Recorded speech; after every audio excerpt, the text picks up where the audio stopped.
Hello friends, good morning. সকালবেলা ঘুম থেকে উঠে আমি এখন বানাচ্ছি ডালিয়া।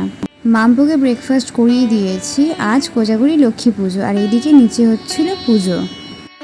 তারপর স্নান সেরে চলে এসেছি 1 নম্বর বাড়িতে, আর মাম্পু এদিকে দিদুনের কাছ থেকে আলতা পড়ছিল।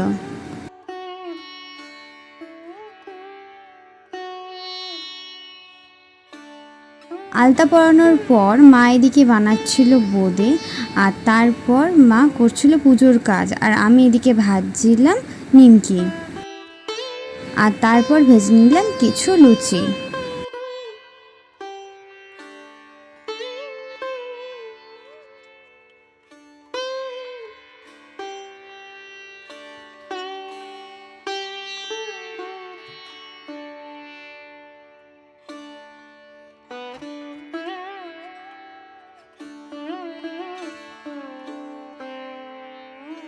ঠাকুরের ফল, মিষ্টি আর ভোগ গুছিয়ে মা এখন বসে গেছে পুজো করতে।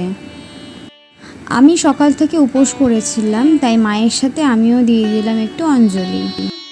পুজো শেষে ঠাকুরের প্রসাদ খেয়ে উপোস ভাঙলাম, আর মাম্পু এদিকে সমানে দৌড়াদৌড়ি করছিল। তারপর আমি বানিয়ে নিলাম কাবলি ছোলার তরকারি। আজকের রাতের ডিনার কাবলি ছোলার তরকারি আর লুচি।